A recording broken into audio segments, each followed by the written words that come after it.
কিচ্ছু নেই। যারা জুলুম অত্যাচার করেছিলেন আপনার দুনিয়া শেষ, আপনি যাই করেন। আর আখেরাত শেষ কেন? কারণ আপনি আমার টার্গেট না, আপনি এখন আল্লাহর টার্গেট। ইন্নামাস সাবিলু আলাল্লাযিনা ইয়াজলিমুনান নাস, সূরা শুরার 42 নম্বর আয়াতের প্রথম অংশে আছে। আল্লাহ পাক বলেন, আমি নিজে জালেমদের বিরুদ্ধে অভিযোগ দায়ের করব, কেস করব, মামলা দেব। বলে জালেমের বিরুদ্ধে কিয়ামতে মামলা দেবে আব্দুল গফুর সাহেব। কে? আপনি ভাবতেছেন কত কঠিন কথা এটা? জালেমদের বিরুদ্ধে আজ এই দেশের কিছু মানুষ মামলা দিয়েছে, তাই ওদের অবস্থা যা দেখলাম। গত পরশুদিন আমার হাজিরা ছিল, আমার মামলা সব ঢিসমিস হয়ে গেছে আলহামদুলিল্লাহ।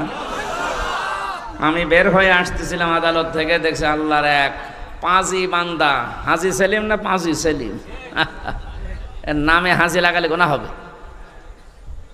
ওর যে চরিত্র এখন সব ফুটে উঠতেছে।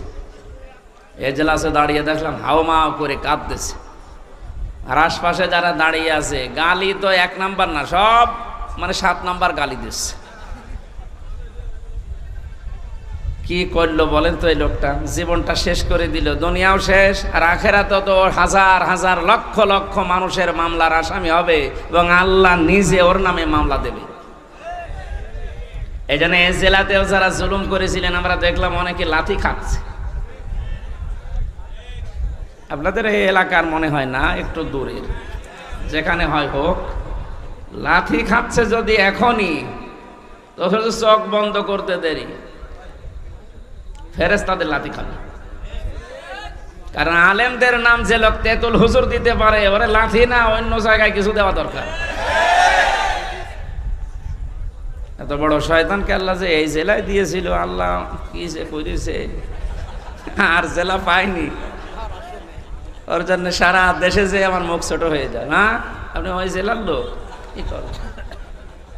তারপরেও বলি ভাই আমার বাড়ি কুষ্টিয়া সদর থানায়, ওই থানায় না, জেলা তো একটু ঝামেলায় আছে।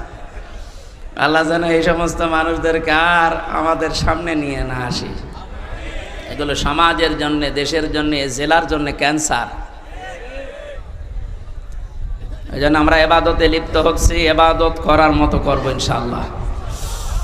বাংলাদেশের ঐতিহ্যবাহী জেলা, আমার প্রাণ প্রিয় জেলা কুষ্টিয়া, এই নামটা শুনলে আমার অন্তর ভরে যায়। মেরপুর থানার অন্তর্গত তালবাড়িয়া হাই স্কুল ময়দানে, এটা হাই স্কুল,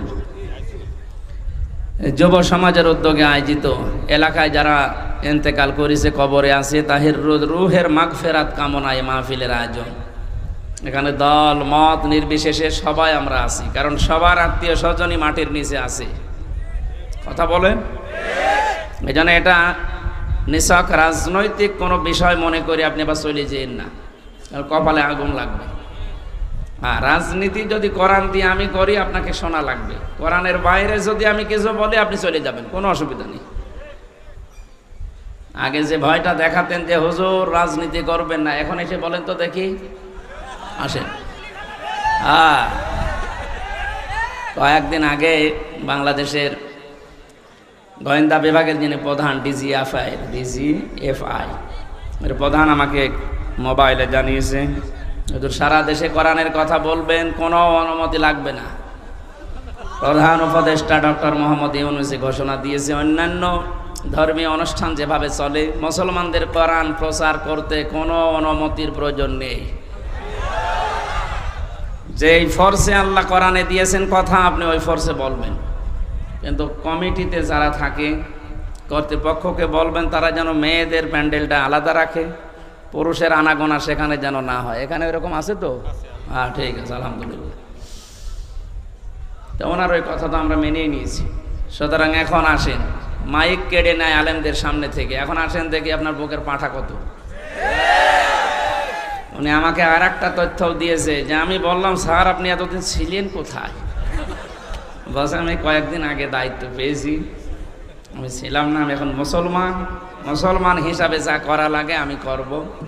আপনারা কোরআন প্রচার করেন, কেউ যদি কোনো জেলায়, কোনো থানায়, কোনো ইউনিয়নে বাধা দেয়, শুধু তার নামটা আমারে দেবে, ওর ঠ্যাং ভেঙে ফেলবে। আমরা তো এইটাই চাচ্ছিলাম, যে দেশে কোরআন বিরোধী কোনো মানুষ যেন মাথা ছাড়া দিয়ে উঠতে না পারে। সুতরাং এটা আমরা যারা মানুষ হারিয়েছি, কবরে আছে আমাদের মা বাবা আত্মীয় স্বজন, একটা মানুষ যখন কবরে থাকে সে যেন সাগরে থাকে। একটা খড়কোটা পেলে যেভাবে মানুষ আঁকড়িয়ে ধরে, আমরা এখান থেকে আজকে মোনাজাত করলে, কোরআনে কারিম তেলাওয়াত করে পাঠালে, আল্লাহ পাক নবী জানিয়েছেন, সে বলছিল ছাত্রকে এসেলে এই গোট বানান কর। Sir ABCD FGH IJK LMN OP QR ST UV WX YZ কি করলি? এর ভেতরে আছে, আপনি বানান করি নিন। আমি সব অক্ষর বলে দিয়েছি, আপনি শুধু GOOD বানান করি নিন। তা আমি একবারে দোয়া করেছি কোরআনের আয়াত দিয়ে, ওয়ারাফা'না লাকা যিকরাক। এ মঞ্চে বসা আছেন শ্রদ্ধাভাজন ব্যক্তিবর্গ, অত্র এলাকার বিভিন্ন রাজনৈতিক দলের নেতাকর্মীরা, সামনে বসা তাওহীদি জনতা, পর্দার আড়ালের সম্মানিতা মা এবং বোনেরা, প্রশাসনের ভাইরা, এখন আর বলা লাগছে না, কারণ থানা পুড়িয়ে গেছে। কি একটা দুর্বিসন্ধি চলছিল দেখেছেন এই অনুষ্ঠানটা করতে। পাতি নেতা থেকে শুরু করে যার নাম নিতেও ঘৃণা লাগে, জালেম, তার কাছে কোরআন প্রচার করা হবে, অনুমতি নেওয়া লাগতো। কত নিচে নেমেছিলাম আমরা। এখান থেকে শুরু করে 1 2 3 14 জনের কমপক্ষে অনুমতি নেওয়া লাগতো। কোরআন প্রচারে বাধা আমার মনে হয় পৃথিবী তৈরি হওয়ার পর থেকে এই 15 বছরের মতো হয়নি। আমারটা, অন্যেরটা আমি জানি না, আমি দেখেছি। সব কমপ্লিট করার পরে স্টেজ থেকে আমার নামিয়ে দিয়েছে। আমার 100টা অনুষ্ঠানের প্রায় 95টা বন্ধ করে দিত। বলেন সুবহানাল্লাহ, আউযুবিল্লাহ। তারা যে সমস্ত কথা শোনাতো আমাদেরকে যে আমরা নিরাপত্তার জন্য এগুলো করি, দেখো এখন নিরাপত্তা লাগছে না? কথা বলে না কেন? বাংলাদেশ জামাত ইসলামী কুষ্টিয়া জেলা শাখার উদ্যোগে কিছুদিন আগে 500-র উপরে প্রায় 700 আলেম এসেছিল এতিমখানায় কুষ্টিয়া। সব ঘরনার আলেমরা এসেছিল। সেখানে 2.5 ঘন্টা 3 ঘন্টা আলেমদের আলোচনা হয়েছে। আপনি ভাবেন তো, শুধু একটা মাস আগে যদি 500 না 5 জন এক জায়গায় আলেম হইতো, কতগুলো মামলা হইতো? কোন জায়গা থেকে আমরা কোথায় এসেছি আজ? আমার মনে হয় সেজদায় পড়ে থাকা দরকার। 5 তারিখে আগস্ট মাসের 1:30টার পর থেকে যখন শুনলাম যে আল্লাহ রহমত নাজিল করছে, সেজদায় পড়ে গিয়েছিলাম যে আর মনে হয় না তোলাই ভালো মাথা। এখন দিন দিন যা বুঝতে পারছি, আসলে আমার সেজদা থেকে মাথা না তোলাই ভালো। এইরকম উপকার আল্লাহ আমাদেরকে করেছে। স্বাধীন দেশে পরাধীন অবস্থায় ছিলাম, আর নাম করতাম যে আমরা স্বাধীন। কিসের স্বাধীন? কুষ্টিয়ায় আমার বাড়ি, আমার চাচা আওয়ামী লীগ করে, উনি আমারে দাওয়াত দিয়েছে খাবার খাওয়ার জন্য। যদিও আওয়ামী লীগের বাড়ি খাবার খাওয়া ঠিক না, না সব আওয়ামী লীগ না, আমার চাচার মতো যারা। এখন নিয়ে গেল, যাওয়ার পরে খাবার খেয়েছি। এখানকার একজন নেতা গোছের মানুষ ওনারে কল দিয়েছে। হ্যাঁ, কেন ওনারে দাওয়াত দিলে? বলছে আমার ভাতিজা। না, ভাতিজা হলেও হবে না। তার 2 দিন পরে আল্লাহ তাআলা এই অবস্থা করে দিয়েছে। এখন তাদেরকে দাওয়াত দিয়েও খুঁজে পাওয়া যাচ্ছে না, কোথায় যে আছে আল্লাহ জানে আর ফেরেশতা জানে। যারা আমরা এসেছি কোরআনে কারিমের এই অনুষ্ঠানে ইবাদত মনে করে বলেন আলহামদুলিল্লাহ। দরুদ আর সালাম পড়ছে আমাদের নবী মুহাম্মদুর রাসূলুল্লাহ সাল্লাল্লাহু আলাইহি ওয়াসাল্লামের প্রতি। আমি খুব কম সময় কথা বলবো, কারণ দিনের বেলা শিলাইদা ছিল, গলা ব্যথা করছে। ওদের মাইক এই রওশনের সাদের মতো মাইক, ও ছাতা যতই ধাক্কা দিয়ে হয় না, কারণ শেষ। আজকেরটা মনে হয় ঠিক আছে। এই মাইক কোথাকার? মিরপুরের। হ্যাঁ, এই মাইকটা আশপাশে অনুষ্ঠান হলে নেবেন, এটা ভালো আছে। আমি যেই কথাই বলবো এখন থেকে, পরের শব্দ থেকে একটা শিক্ষা নিয়ে তারপরে সামনে যাব ইনশাআল্লাহ। আল্লাহ রাব্বুল আলামিন বলেন, ইয়া আইয়ুহাল্লাযীনা আমানু আতিউল্লাহা ওয়া আতিউর রাসূলা ওয়া উলিল আমরি মিনকুম ইলা আখিরি আয়াত। সূরা নেসা 5 নম্বর পারার 6 নম্বর পৃষ্ঠার 9 নম্বর লাইনের 59 নম্বর আয়াতের প্রথম অংশে আছে তাফসিরে ফি জিলালিল কোরআন। কত আলেম এখানে বসে আছে, আপনার যদি একটু সন্দেহ লাগে ওনাকে জিজ্ঞাসা করবেন পরে। আমি যেটা বলছি ওটার সাথে কোরআন এবং বাস্তবতা যদি মিলে যায়, আপনাকে এই মুহূর্তে সিদ্ধান্ত পাল্টিয়ে মেনে নেওয়া লাগবে। আপনি নিজে কোরআন পড়েন না, হামজা বলছে আপনি মানবেনও না, আপনি কি হয়েছেন? কি আপনি কি লাথি খাবেন? হ্যাঁ, আদালতে প্রবেশ করার সময় যে পুলিশের সামনে ওনারে লাথি দিয়েছিল, পুলিশকে বললাম ভাই আপনি দেখলেন না কুষ্টিয়ার লোকের লাথি দিল আর আপনি দেখলেন? বলছে করবো কি? যে লোকটা লাথি দিয়ে বেরিয়ে গেল ওরে ধরতে পারলেন না? ধরবো কি করে? ওরে তো আমি ব্যবস্থা করে দিয়েছি, মার। কারণ জালেমদের বিপক্ষে শুধু মানুষ না, সৃষ্টি জগৎ সব এবং আল্লাহ নিজে। অনেকে মনে করে যে জালেমরা এত কিছু করে, কিছুই তো হয় না। আলা তাহসাবান্নাল্লাহা গাফিলান আম্মা ইয়ামালুজ জালিমুন। সূরা ইব্রাহিমের 42 নম্বর আয়াতের প্রথম অংশে আছে, আল্লাহ পাক বলেন, হে পৃথিবীর মানুষেরা, কি ধারণা করো যে জালেমদের সম্পর্কে আমি কোনো খোঁজ রাখি না, আমি গাফেল? না, ওদেরকে আমি ছাড় দিয়েছি। পৃথিবীর সবচাইতে বেশি তীক্ষ্ণ নজর আমি রাখি জালেমদের উপরে। ওকে ঢিল দেই কেন? ইন্নামা নুওয়াল্লিহিম লিয়াজদাদু ইসমা, যেন ওদের পাপটা পরিপূর্ণ হয়ে যায়। ওয়ালাহুম আযাবুম মুহিন, পাপ পরিপূর্ণ হয়ে গেলে আমি ওকে নিকৃষ্টতম যন্ত্রণাদায়ক অপমানকর শাস্তি দিতে পারবো। এর বাস্তব প্রমাণ আপনি দেখেন, কালামানিক বিসি পর্যন্ত উড়ে গেছে। বিসি উড়ে যায়নি, তার কত অপমান হবে বলেন? একজন বিচারপতি ছিল, তার যদি বিসি উড়ে যায়। এই যে মহিন দিয়েছেন আল্লাহ, আযাব মহিন, অপমানজনক শাস্তি দেব। আমার মনে মনে খুশি আমি এই কারণে যে এই বাংলাদেশে যদি আল্লাহ আর কিচ্ছু না দেখায়, এই লোকটাকে আল্লাহ যা দেখাইলো আমি শান্তি পেয়ে গেছি। হ্যাঁ, সত্যি বলছে, আমি শান্তি পেয়ে গেছি। কারণ এই লোকটা কোরআনে পাখি আল্লামা দেলাওয়ার হোসেন সাইদি রহমতুল্লাহ আলাইহে তার বিরুদ্ধে একা একা সিদ্ধান্ত নিয়েছিল। অন্যগুলো কিন্তু বলতো না, আমরা তো অপরাধ পাই না, কিভাবে? বলে না, দেওয়া লাগবে। আল্লাহ মনে হয় এই কারণে ওরা কলার পাতায় শুয়েছে। মানুষ তো মরে গেলে কলা পাতায় জীবিত অবস্থায় শুয়েছে। এই জন্য জালেমদের সম্পর্কে কিন্তু খুব তীক্ষ্ণ নজর আল্লাহর। কোনো মানুষ যেন জালেম হয়ে যাবেন না। যা বলছি এবার মিলান। আল্লাহ ডাক দিলেন, ইমানদার যদি দাবি করো, এখানে অন্তত যারা আমরা আছি ৯৬% যেহেতু মুসলমান এই দেশে, আমরা অন্তত নামে হলো আমরা এখন ইমানদার, কামে না হলেও নামে যারা ইমানদার। আল্লাহর ডাকটা দেখেছেন, ইয়া আইয়ুহাল্লাযীনা আমানু, 89 জায়গায় আছে এই শব্দটা কোরআনে। আল্লাহ রাব্বুল আলামিন যখন এমনি দুনিয়ার মানুষকে ডাক দেন, তখন বলেন ইয়া আইয়ুহান নাস বা ইয়া আইয়ুহাল ইনসান, হে পৃথিবীর মানব মণ্ডলী। শুধুমাত্র যখন ইমানদারকে ডাক দেওয়ার ইচ্ছা করেন, তখন তার এই হাত, কুদরতের হাত উঁচা করে মহব্বত নিয়ে বলেন ইয়া আইয়ুহাল্লাযীনা আমানু, আমি অনেক ভালোবাসি তোদের, আমার কথাটা শোন। আতিউল্লাহ, আমি আল্লাহর ইতাআত কর। আতিউর রাসূল, আমি রাসূলের, আমার রাসূলের আনুগত্য কর। শব্দের দিকে খেয়াল করেছেন? এই যে আতিউ, এই শব্দটা আল্লাহ নিজের নামে, রাসূলের নামে 2 জায়গায় দিয়েছেন। এটা ফেল, এটা ভার্ব, এটা ক্রিয়া। উলিল আমরি মিনকুমের আগে আল্লাহ আতিউ দেননি।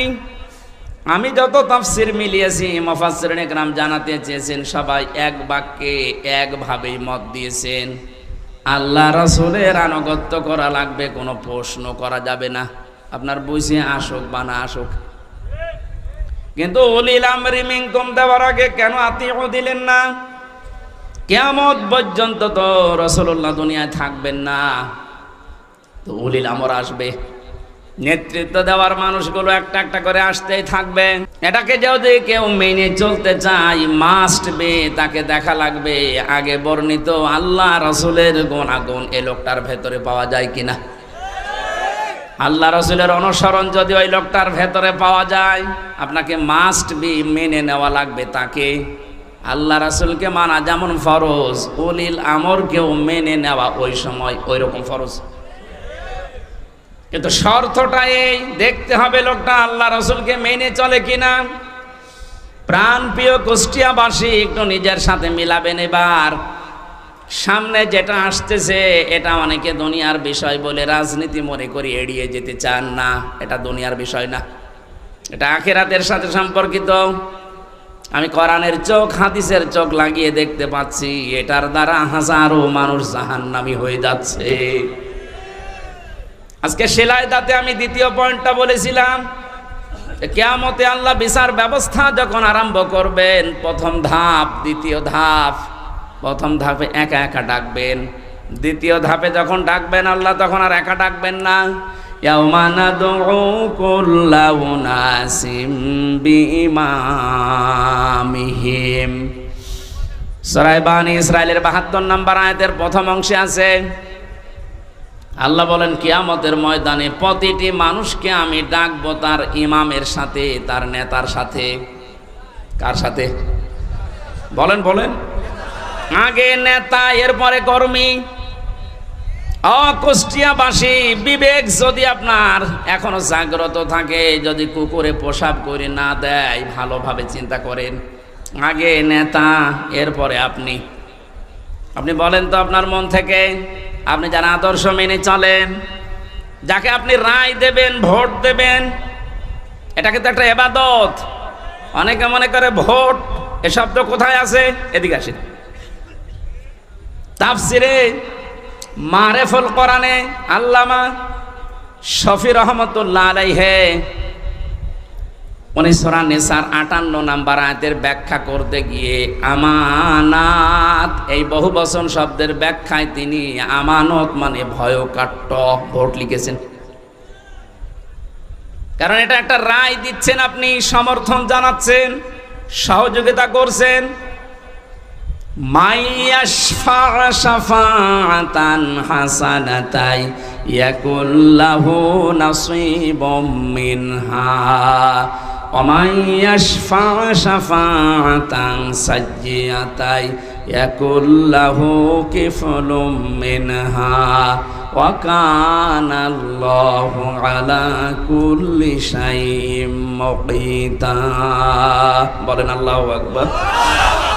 সূরা আন-নিসা ৫ নম্বর পারার ১০ নম্বর পৃষ্ঠার ১১ নম্বর লাইনের ৮৫ নম্বর আয়াত, এটা ইবনে কাসিরে আছে।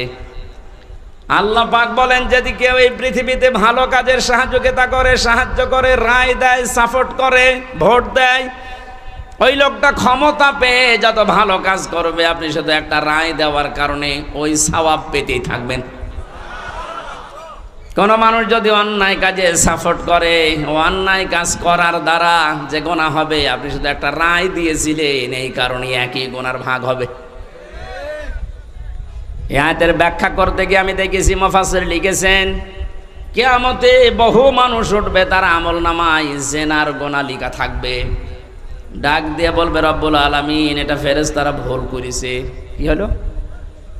আমি তো জীবনে জিনা করিনি, আমার জায়েজ স্ত্রী ছিল, সারা জীবন আমি বৈধভাবে সংসার করলাম, আর তোমার ফেরেশতারা লিখেছে আমি নাকি জিনা করিস। একটা কথা হলো, আল্লাহ পাক বলেন, বান্দা আমি জানি তুমি জিনা করনি। এমন লোককে রায় দিয়েছিলে যে লোকটা রায় পেয়ে সংসদে এই বিল পাস করেছিল। এরকম মানুষ এসে নেই?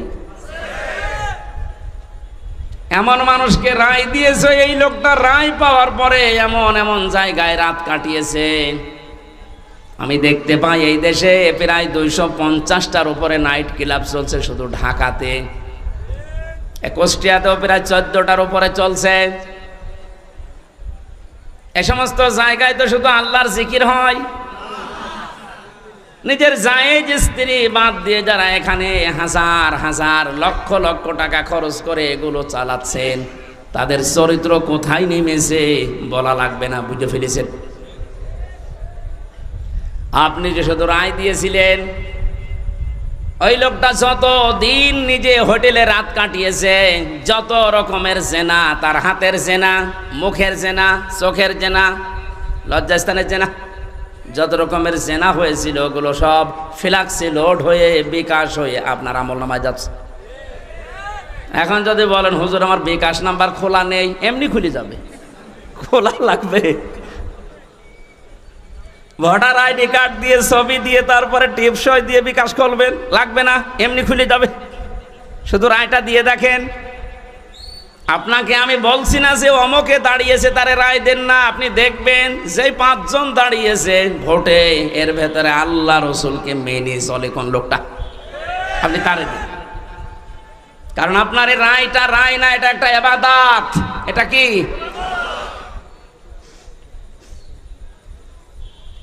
কত সুন্দরভাবে আল্লাহ আতিউ শব্দটা নিজের নামে রাখলেন, রাসূলের নামে রাখলেন, কিন্তু উলিল আমরের আগে রাখেন নাই। এই কারণেই রাখেন নাই, কারণ আল্লাহ জানে বহু মানুষ আবেগে আন্দাজে অনুসরণ আরম্ভ করে দেবে। কোরআনে কারীম জানাচ্ছে, ইত্তাবিউ মা উনজিলা ইলাইকুম মির রাব্বিকুম ওয়া লা তাত্তাবিউ মিন দুনিহি আউলিয়া কলিলাম মা তাযাক্কারুন। সূরা আরাফের 3 নম্বর আয়াত, 8 নম্বর পারার 10 নম্বর পৃষ্ঠার 3 নম্বর লাইনে এটা আছে। আল্লাহ পাক বলেন, সবাই মিলে অনুসরণ করো, অনুকরণ করো যেটা তোমাদের প্রতি তোমাদের রব নাজিল করেছে। অকুষ্টিয়াবাসী আমরা এক বাক্যে স্বীকার করি, আমাদের রব আমাদেরকে দিয়েছেন কোরআন। কথা বলেন না কেন? কোন সন্দেহ আছে এর ভেতরে? তাহলে অনুসরণ করা লাগবে একা একা না, সবাই মিলে। ইত্তাবিউ বহুবচন, এই জন্যই তো আহ্বান জানাচ্ছি। নয়তো আমি একা একা মেনে যদি জান্নাতে যেতে পারতাম, আপনাদের জীবনও ডাকতাম না। এই যে কোরআন শরীফ আমি হাতে নিয়ে বলছি, সত্যি যদি আল্লাহ এখানে 1 বচন দিত যে অনুসরণ কর, তোরা জান্নাত দিয়ে দেব, আপনাদেরকে আমি জীবনও বলতাম না। কারণ আমার বাবার যা আছে, আমার যা আছে, আমি কিচ্ছু না করলে অন্তত মরণ পর্যন্ত আমার কেটে যাবে। আমি একা তো জান্নাতে যেতে পারছি না, আপনাকে আমার বাঁচানো লাগবে। কুল হাদিহি সাবিলি আদউ ইলাল্লাহ আলা বাসীরাতিন আনা ওয়া মানিত্তাবা'আনি ইলা আখির আয়াত। সূরা ইউসুফের 108 নম্বর আয়াতে আছে, আল্লাহ পাক বলেন, নবী আপনি বলেন এইটাই আমার পথ, এইটাই আমার। আমি মানুষকে আল্লাহর দিকে ডাকি, আন্দাজে ডাকি না, আমি বুঝে শুনে ডাকি, আলা বাসীরাতিন দেখে দেখে ডাকি, কারণ এইটাই আমার কাজ। এবার একটা তথ্য বলছি হাদিস থেকে, বিশ্ব নবী জানিয়েছেন, মানে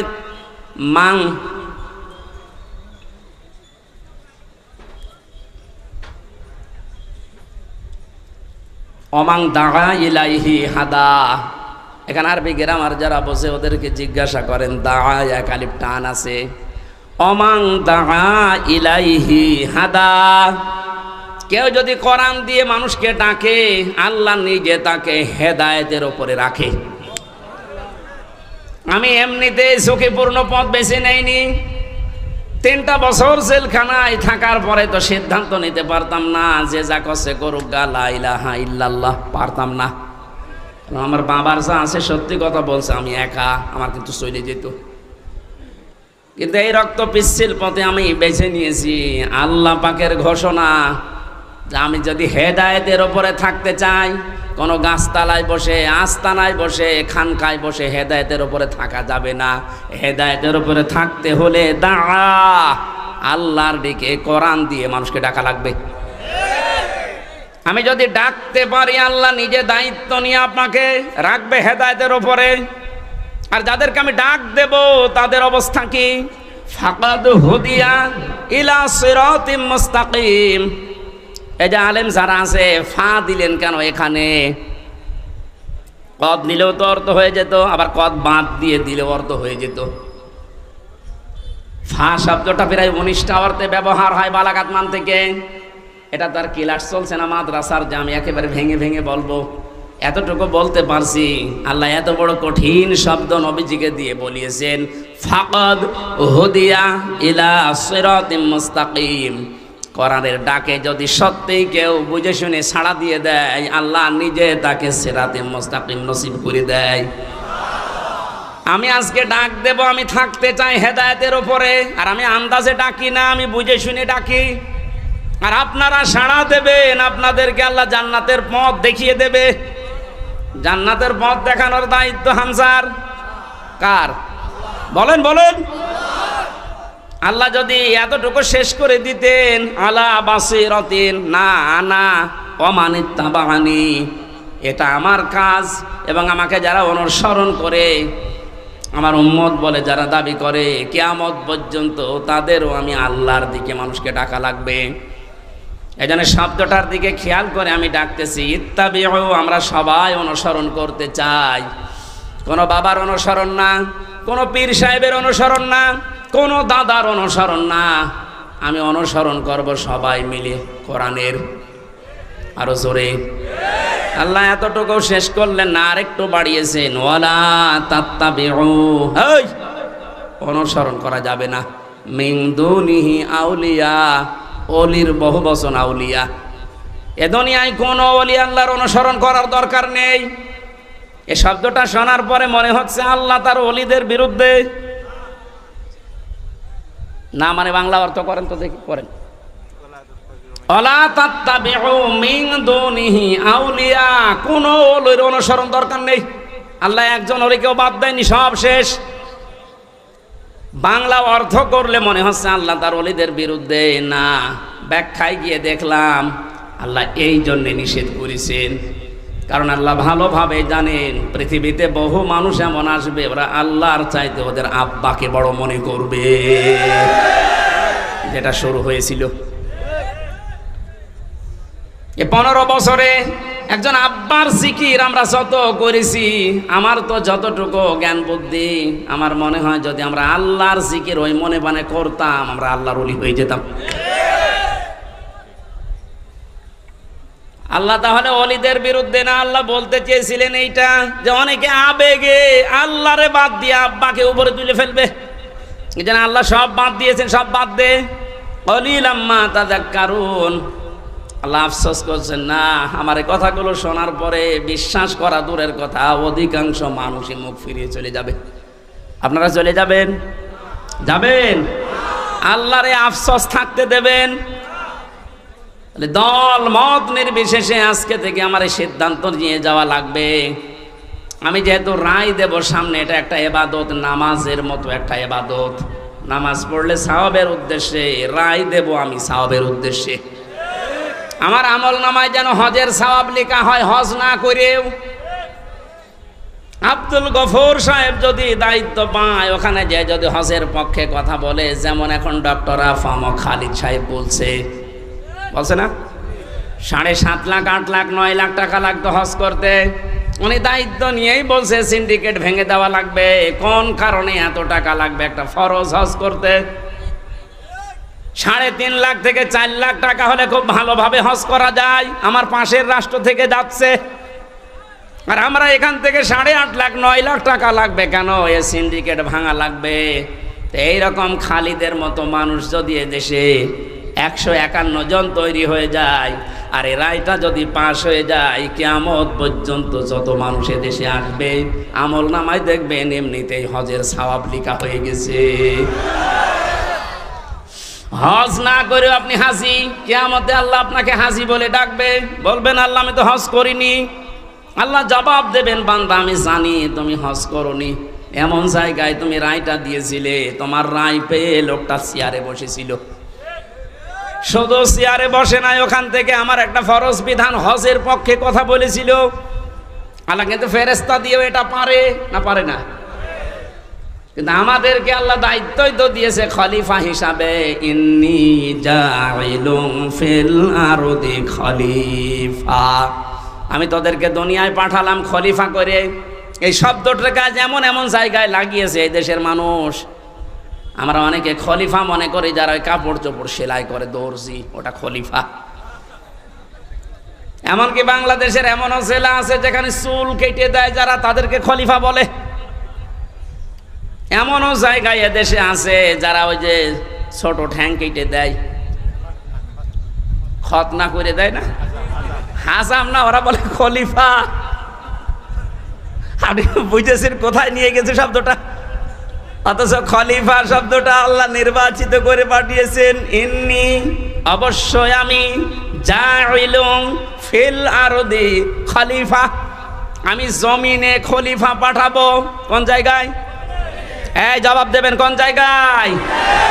আল্লাহকে এখানে বলেছেন ইন্নি জাইলুন ফিল খানকা খলিফা। এখন তো খানকায় গেলেই মানুষ খলিফা হয়ে যাচ্ছে।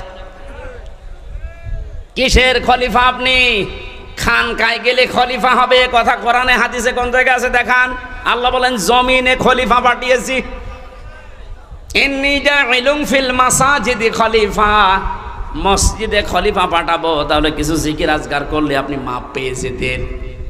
যদি বলতেন ইন্নী জাইলুন ফিল মাদারিসি খলিফা, মসজিদে মাদ্রাসায় খলিফা পাঠাবো, তাহলে সায়েম বিল্লার মতো একটা মাদ্রাসা করে কিছু ছেলে মেয়েকে পড়ালে আপনি মাপ পেয়ে যেতেন। আল্লাহ কিন্তু শব্দটা দিয়েছেন ইন্নী জাইলুন ফিল আরদি। কোথায়? ফিল আরদি, জমিনে।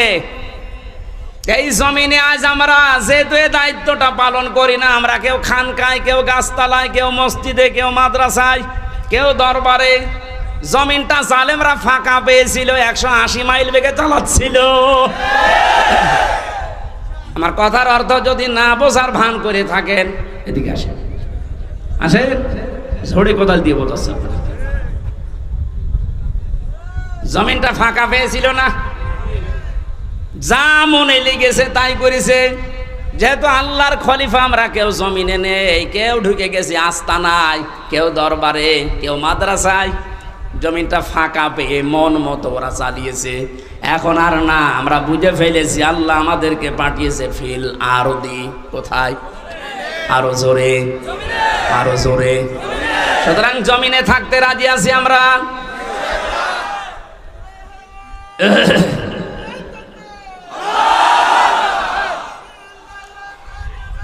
আলহামদুলিল্লাহ।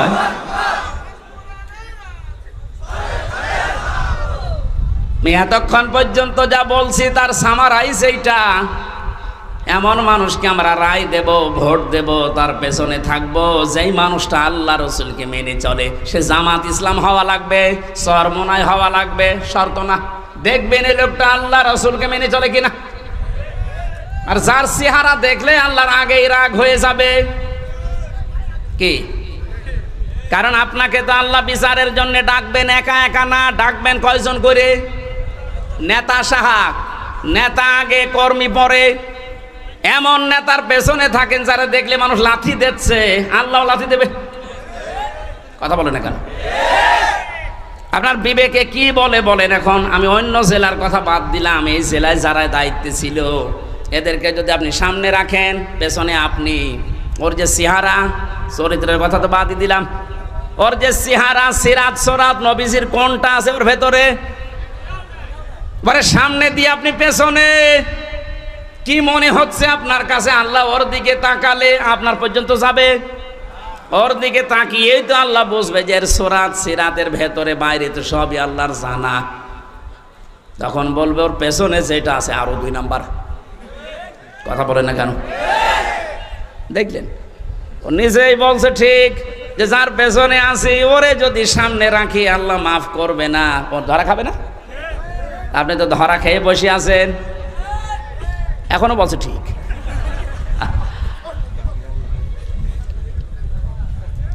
আশা করছে আপনার বিবেক খুলবে। এরপরও যদি কেউ ফিরে না আসে, আমার মনে হয় ওর বিবেকের ওপরে তালা লাগানো আর কুকুরে পেশাব করে জং ধরে গেছে।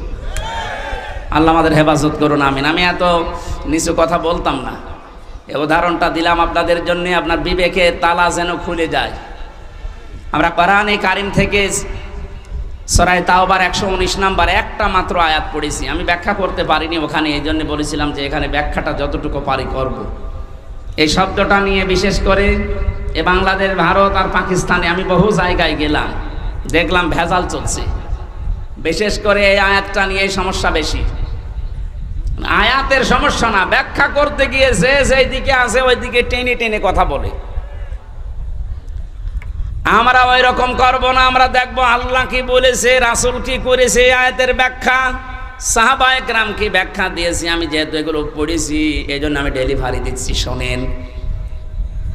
আল্লাহ পাক জানিয়েছেন, ইয়া আইয়ুহাল্লাযীনা আমানু তাকুল্লাহা ওয়া কুনু মা'আস সাদিকিন।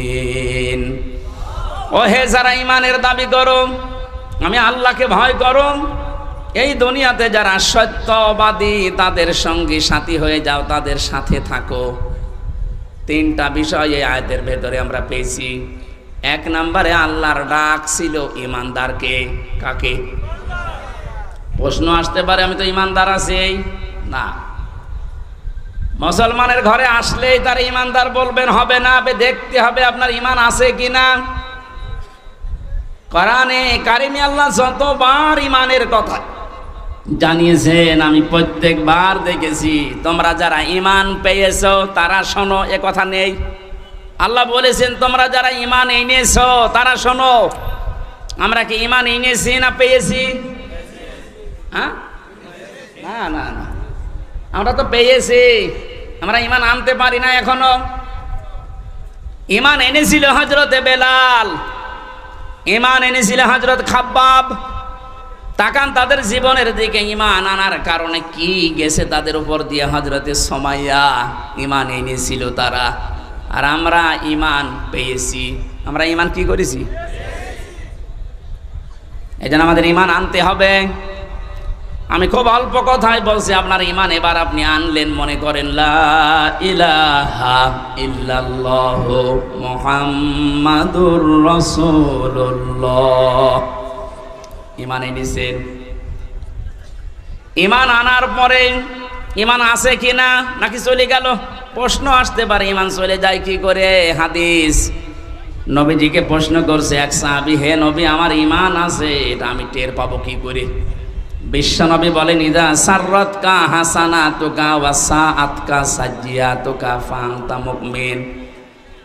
যখন তোমার ভালো কাজগুলো তোমাকে আনন্দ দেবে আর অন্যায় কাজ করলেই তোমার কষ্ট লাগবে, তখন বুঝবে যে তোমার ঈমান আছে।